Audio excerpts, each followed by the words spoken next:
We're here at the legendary St. George's Golf Club in Toronto, where on July 22nd, some of the world's greatest golfers are going to gather to compete for the RBC Canadian Open. Started in 1929, a great Stanley Thompson classic, and we all know Stanley Thompson would be the most notable Canadian, arguably the most notable Canadian architect. Stanley, he's often said this is his best piece of work. I mean, the land that he had to work with, it's really, oddly enough, one of the St. George's Golf Club is one of the highest spots in the city.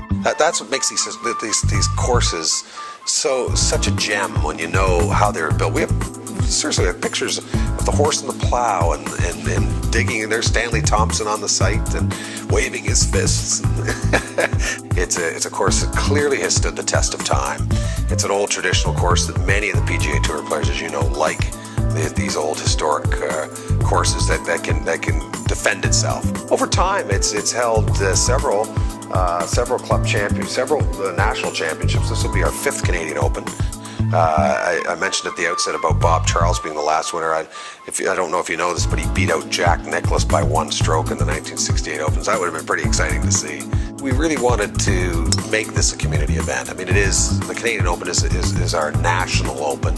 As you know, it's a PGA Tour stop, but it also there's space for a number of our amateurs, which is pretty exciting stuff from the RCGA's perspective, and for golf in Canada.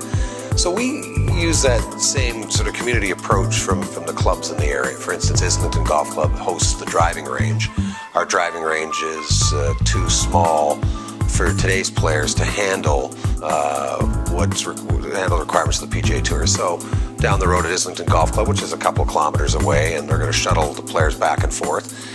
And so for them to step into the arena and be part of this, it's a wonderful thing to have a local club, take part of it, and they're pretty excited.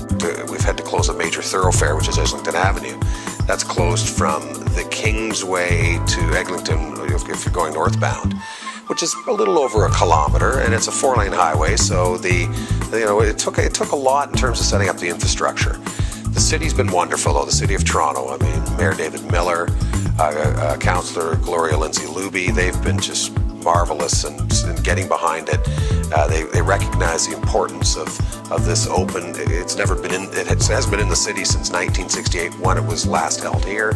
What's really cool about the whole thing is that public transit comes into play here. Unlike, if you know a lot of other clubs that host some national championships or PGA Tour events, is that they don't have the opportunity to have public transit drop you off at your front door. So that's kind of cool.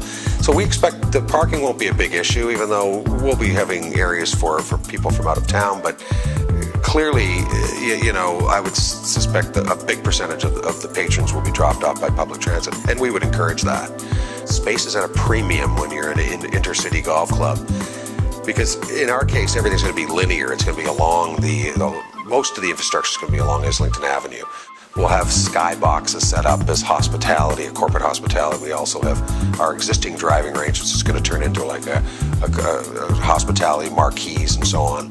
We are limited. We're an in-city golf course, and the space is at a premium. So what's challenging is how the infrastructure is coming together and how restrictive you've got to be. It's really fun, though, because you've got to be able to deliver all the same things that have been delivered at other golf courses, but in a smaller space. For instance, even the crowds, we're limited to about 22,000 per day, whereas at Abbey, they put a max on it of about 35,000. It's been said that Jack Nicklaus thinks that this walk-up 18 to the clubhouse at St. George's is one of the best in all of golf.